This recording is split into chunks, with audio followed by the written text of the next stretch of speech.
here are my thoughts on the Attack on Titan finale. If you're looking for someone to just give the ending a bunch of praise, I'm not your guy. And if you're looking for someone to just hate on the ending, I'm also not your guy.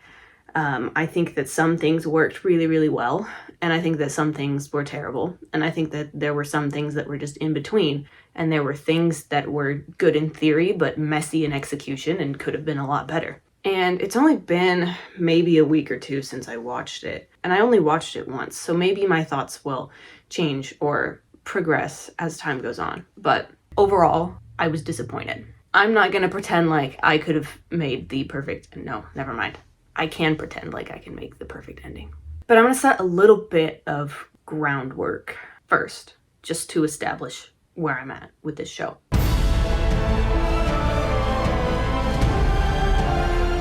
I really like Attack on Titan. There are a lot of things about it that genuinely changed the way that I see the world, and that have changed me so much as a person.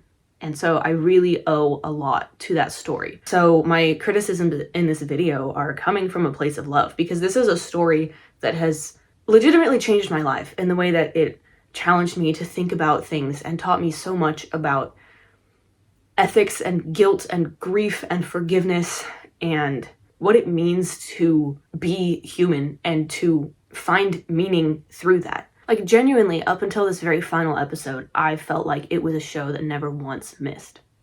There were some episodes that maybe weren't as well polished as they could have been in the animation department, or, you know, had to kind of speed through things for pacing's sake. But those are all just production problems, and things like that happen, and I can very easily look over that because they're not story elements, right? I think that the failures of this episode seem so much bigger because of the quality of the rest of the story that had preceded it.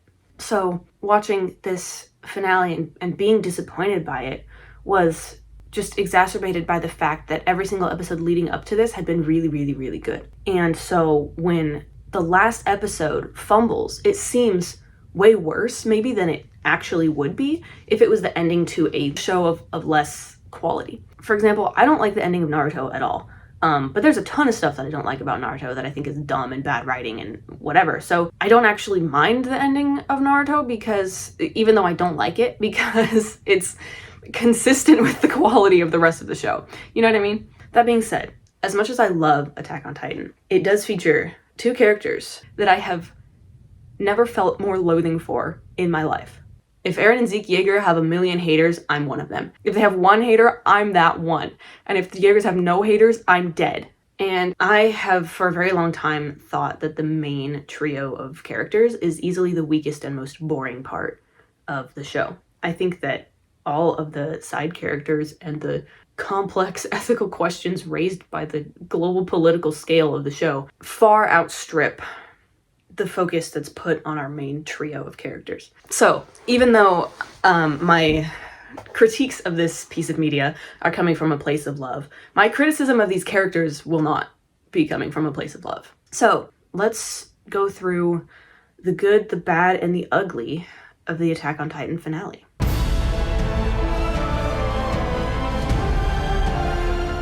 I thought that the first half of the episode was really, really strong. I felt that most of the fumbling was in the second half. And the very first thing that I thought was astonishingly good was Armin's callback to, I think, season 1, when he had said that those who cannot abandon anything cannot change anything. And when he said it at the time, when he was a very young child, he had meant maybe we have to become the monsters in order to fight the monsters, which I think is a horrible thing to say. And John called him out on that, I think, and said that's not the solution.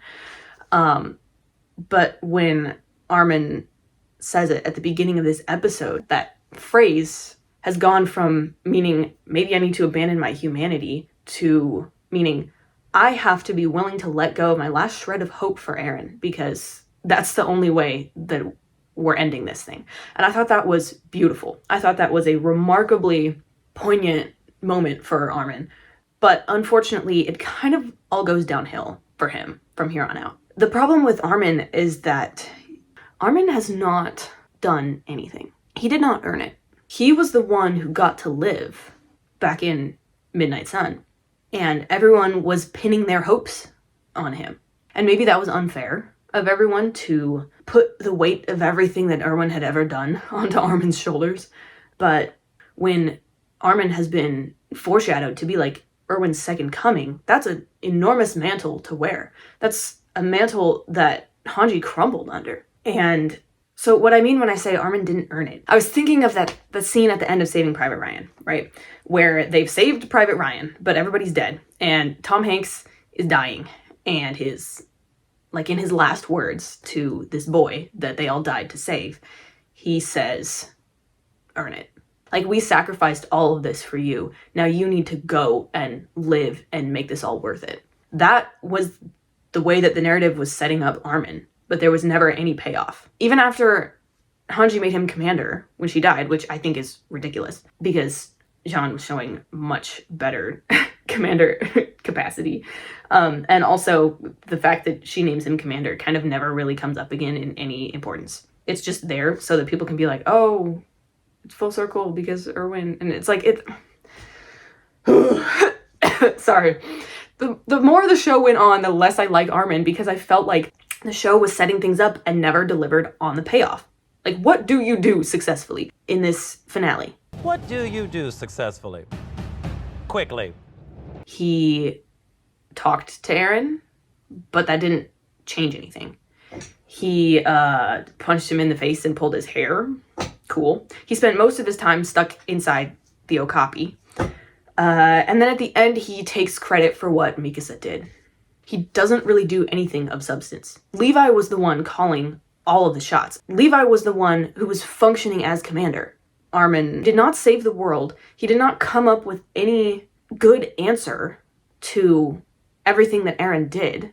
But somehow he's still treated like some hero. He doesn't even really have anything to say to counter Eren when they're, talking in the dream space. I mean, he does say, okay, here's what he says. This isn't a solution at all. You can't have war if there are no people. It's like a bad joke. Who would take it seriously? Eren, it's true that there's no end in sight for this conflict, and I'm sure the hell we went through has happened over and over. But we need to think that despite it all, one day we can eventually come to understand each other. And now no one will have any faith, not even in something as small as that. The only lesson they'll be left with is that they must kill or be killed. And you're saying you did all of this for us? So he barely touches on something, which is that he wants to believe that one day we can all come together and not hate each other and not fight, right? So he mentions that slightly, but does he ever once talk about how that can be done? Does he ever once talk about the practical methods for accomplishing that? Or give examples? Like, the show has given examples of times where that has worked, like Gabby's redemption arc, Reiner's redemption arc, people coming together and learning to see each other as people, and that's how the conflict ends. But Armin never brings that up. I think when you write an ending for something, it needs to be a cohesive distillation of the themes that the story has been presenting. And that, I think, is the biggest failure of the Attack on Titan finale. I have seen people argue that the theme is that war is inevitable and humanity is cruel. But the problem is that has been established since the very beginning. Season 1, we get that the world is cruel. Season 3, Erwin says fighting will never stop as long as there are more than 2 people alive on this planet. That's not a thesis. That's just an observation of reality. The thesis that needs to happen is, okay, if we've established those truths, that the world is cruel and that conflict is inevitable, what are we going to do about it? And parts of the show have been addressing that, showing that life can still be beautiful even if the world is cruel. And that part of the futility of conflict is that no one bothers to try to talk before going directly into violence. So there are these things that the show has been dealing with, but then they get completely dropped and unaddressed in the finale, which is why I think it just doesn't land. I actually really liked that scene of Armin screaming, crying, throwing up over his inability to do anything with this second chance that he's got at life, because I feel the exact same way about him. Name one thing Armin has done that's actually been more valuable than something Erwin could have done. I don't know. And Erwin's whole thing was the sacrifice of the willing few for the sake of the many. And what Eren has done and what Armin is letting go relatively unchallenged is the sacrifice of the unwilling many for the sake of the few. And I'm not saying that Erwin would have saved the world, but I am saying that he was someone who performed a bloodless military coup and installed a legitimate government instead of a military takeover. He was someone with a very keen insight into the world. He was someone who was fascinated with the potential of the outside world. And he was a very good diplomat. He was very capable and had a much better track record than Armin, who hasn't really done anything aside from convince Pixis not to blow up Eren in like episode 9, and then nuke half of Liberio. That's why they're gonna be hanging out in hell together, honestly. I'll give Armin a couple of points for talking about how the small and inconsequential things in life are some of the things that are the most infinitely valuable and make life worth living. When he had that conversation with Zeke when they were building sandcastles, like, yes, that's insightful, that's important, but that doesn't necessarily have anything to do with the broader themes of Attack on Titan. Okay, enough complaining about Armin. Let me complain about Mikasa. This poor girl never broke free. I genuinely thought that the story was building to a place where Mikasa would realize how horribly she had been mistreated by Eren. I never read the manga, by the way. This was just where I thought the story was going. And that she would still have some form of love for him, but that she would ultimately be the one to kill him and therefore free herself of the shackles that he had put on her. And I was right about some of those things. But she never got that freedom. Like, the final shot is just her just crying next to his grave, like years after he's dead, which is so ridiculous to me because, like, not once has he done anything to show that he actually loves her. He just controls her and manipulates her and is possessive over her. There were scenes that were implying that Mikasa was starting to believe that their relationship was very unhealthy. And so I thought that in the end, she would ultimately break free. Like, I understand if she would still be sad about everything that happened years later, but we don't get to see her do anything else except be sad about Eren. Once everything is done and you have people working to rebuild and you have people becoming diplomats and Mikasa just sits there and cries. Okay, so she's not gonna work for peace like her friends who are ambassadors. She's not gonna, I don't know, take a position in whatever fantasy Japan is. She's not going to use her position as one of the Azumabito clan members to try to work for peace or for restoration or for anything like that. She's just going to sit there and cry about this guy that said that he hated her. The show is doing a terrible job of convincing me that these people love each other. And it's not even like a toxic relationship in the fun, juicy kind of way. It's just straight up bad. Whatever's going on with Eren and Armin has way more actual love and affection than whatever is going on between Eren and Mikasa. And that's not to say that I think that Eren and Armin should get together, although that kiss fake out, please tell me I was not the only one that thought that scene looked like they were gonna kiss. That was so funny.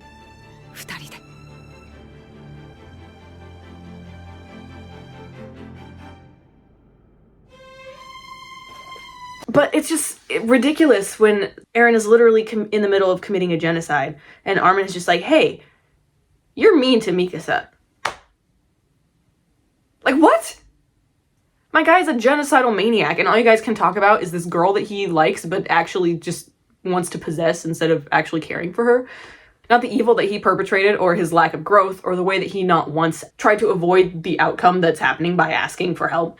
Like, I'm glad Eren's last moments were him throwing a tantrum about this girl that he's mistreated all his life, because it completely encapsulates how pathetic he is. I think that Eren is an incredibly pathetic person. Especially once he admits that, yeah, he decided to just flatten the whole world because he wanted to.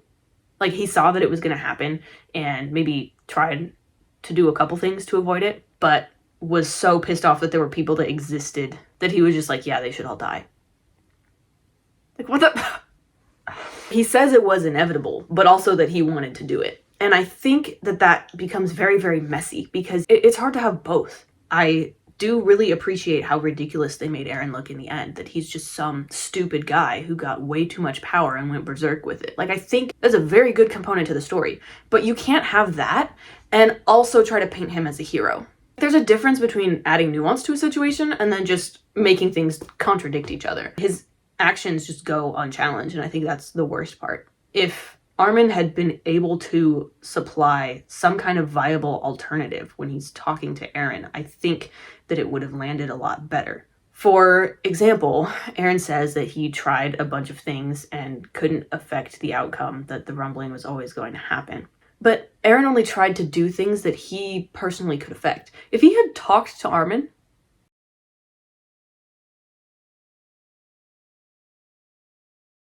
and said, Armin, here's what's going on. Here's what I've seen. Here's what I'm going to do. Here's what I've tried. What can we do to change this? Like, he didn't look for any outside assistance. He can control what he does. He can't necessarily control what everyone else does.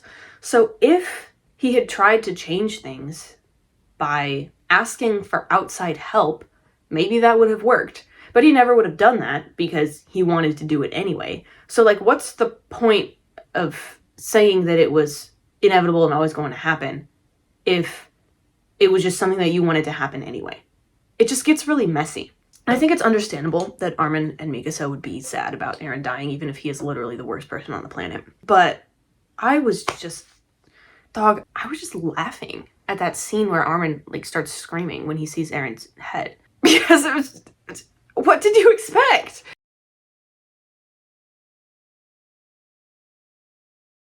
It makes sense for the two of them to be sort of like Eren apologists. It does not make sense for some of these other people, like John and Reiner and Peak and Annie, to be simps for Eren. Like, that I thought was ridiculous and needed to be cut. I don't like the way that they kind of just forgot that Historia was a character.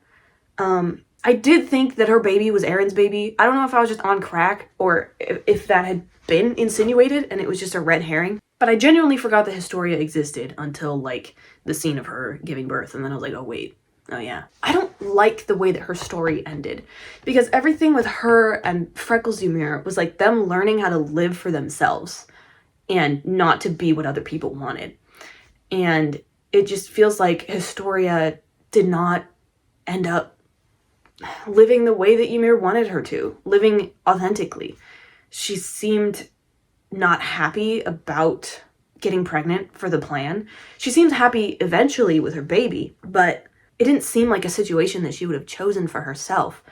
And then to be stuck as the ruler of this oppressive military state, is that really what she wanted? It makes Freckles Ymir's sacrifice so much less important. And the thing is, yeah, maybe Historia's dream all along, what she really wanted for herself, was to be the queen and have a normal family. But we're never told that. If we're told that, like, if that's what living for herself means, and then that's what she does, then it works. But it's kind of insinuated that it's somewhat against her will. So, I don't know. I feel very ambivalent about that, because I do love Freckles Ymir. And I feel like her impact on Historia is just swept under the rug. And I really hated the lousy explanation for the Titan curse breaking. That just made no sense. It was a total asshole. I think that you could still have the Titan curse break, but set it up in a way that makes more sense. Like, have Eren negotiate with Ymir that if he does the rumbling like what she wants, once it's completed, she'll remove the power of Titans. That would work. That is something that I feel like lore-wise makes more sense. Instead of this, okay, Ymir's gonna see that Mikasa loves Eren and then she's gonna decide to just get rid of the Titan power. Like, that's nonsensical. You're telling me that this weird, pseudo-incestuous, abusive relationship is the thing that gets Ymir to just get rid of the power of the Titans. Like, huh? Historia and Freckles Ymir were a better love story than Eren and Mikasa, because Freckles Ymir loved Historia enough to let her go and to let her live her own life, you know? I just think that the story would have been so much better without the botched romance elements. It's not... Ugh. The scene of Mikasa kissing Eren's severed head, that was vile. And I think the worst part was, It was bloodless.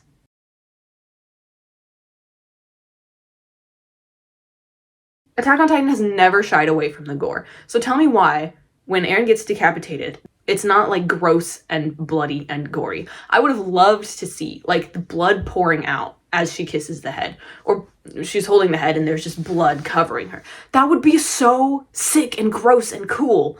Not whatever that was. And I think it was incredibly awful for Eren to sort of insinuate that, like, oh, we could have run away and lived a happy cottagecore life if Mikasa had just told me that one time that she loved me, and then I wouldn't have tried to kill the whole world. Okay, way to blame Mikasa for something that she had no part in. I hope you die.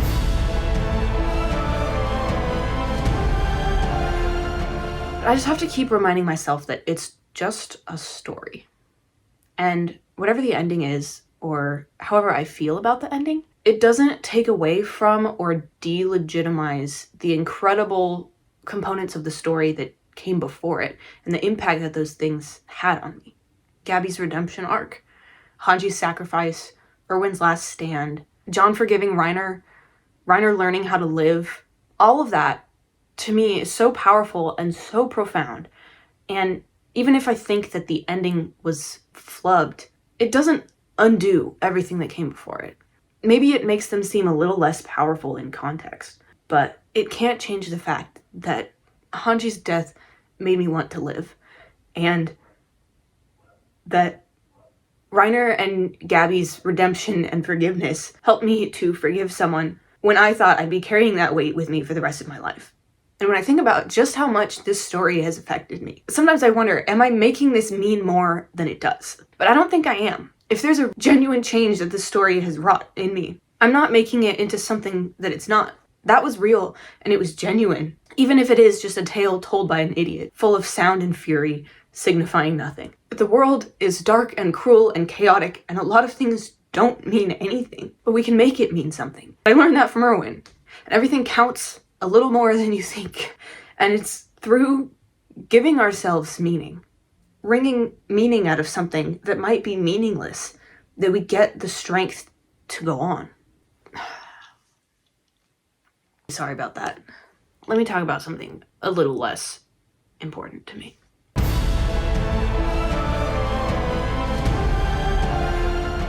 Let's just talk about some of the things that were messy. Not necessarily bad, but just messy. The 80% statistic that Eren gives out, where he says that the rumbling kills 80% of the people in the world. That makes no sense. How fast were those Titans moving? Because that means they would have to go around the whole entire world. I don't know, logistically, it's just like, what? Maybe if what he means is that 80% of the world's population dies in total because of the damage to the climate and the infrastructure, then I would imagine after the rumbling ends that there's widespread climate change from the heat and widespread famine from the destruction of cities and crops and things like that. And then maybe after all of that, then in total, 80% of people die. I also think that a lot of the stuff with the founder Ymir is just really messy and ill-defined, which doesn't work well in a story where a lot of the, I guess, magic system or the lore is pretty well defined. I think that involving her as a character and not just as a force or an idea or a concept was maybe a bad move, but I don't know. Like, if Ymir is basically existing in the paths as some sort of just ghost or force or will, that might clean up some of the messiness and give some agency back to the characters. Because I think part of the big problem with why Eren is so messy at the end is because he both has no agency and has all the agency. Everything is his fault, but he claims he has no choice. But he also says he wanted to do it. I also think that the eternal worm comes out of Eren's head and the gas turns people into Titans. Like, all of that was just, I don't know. I didn't hate it. I really did love that scene of John and Connie with their arms around each other, just facing the end together. That did something to me. I kind of felt like that whole thing, and then with like Reiner like battling the eternal worm, I don't know. It was just a little, I thought that scene with Armin talking to Zeke as they're playing in the sand. I liked it. I don't know if I liked the execution. It seems a little ridiculous to me for Zeke to just like see a baseball and then be like, okay, I'm gonna live, actually die, but like I'm gonna die because I finally found the will to live.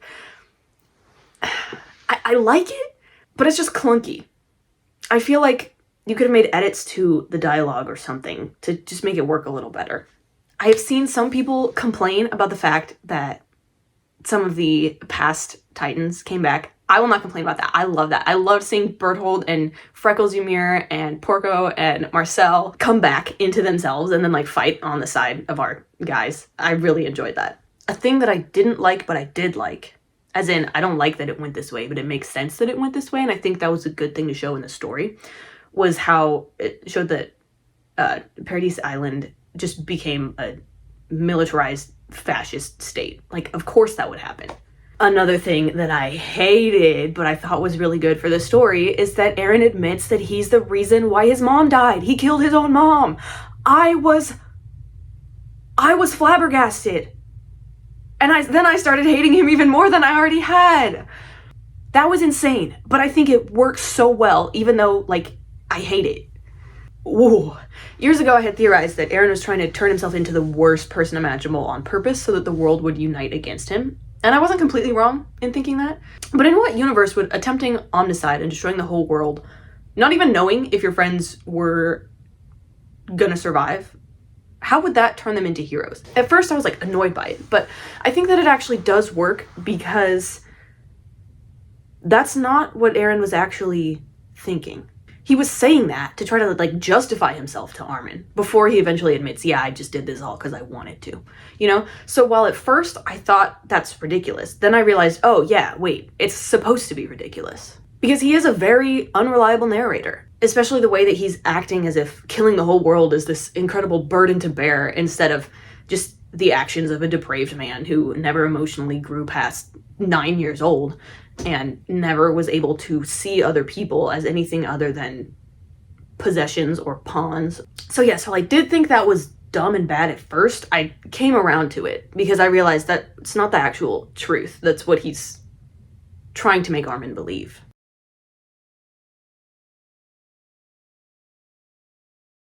Okay, let me talk about things that I liked.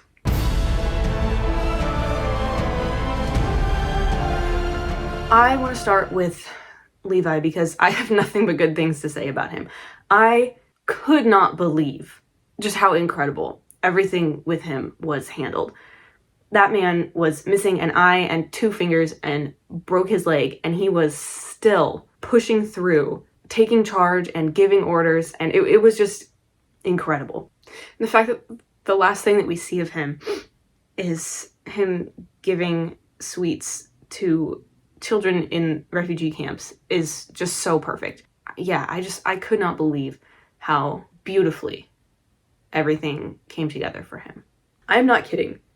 This scene of Levi saving John and hurling him out of harm's way with his own body, even though Levi's half of John's size and barely mobile, almost made me sob. Because if you look, like, Levi comes in from the side and then they hit the spine, and it's Levi that bears the brunt of the impact, which means he grabbed John, parried the Jaw Titan, twisted in the air, and landed so that he would take the force of all of that. Levi has always loved his kids more than anything. He has always loved his people. He's so fiercely loyal and compassionate and shows that love through action. And this man has lost everyone he's ever loved.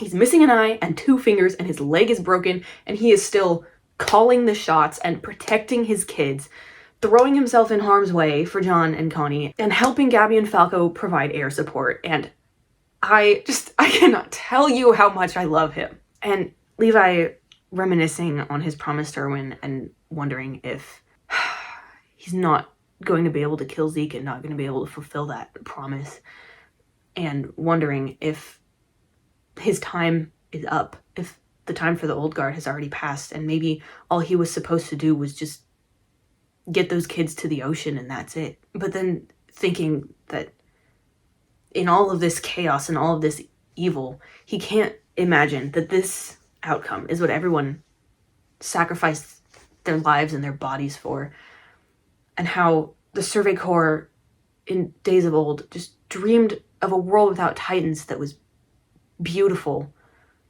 and peaceful and not like this at all, and how what's happening now is not worth the price they paid.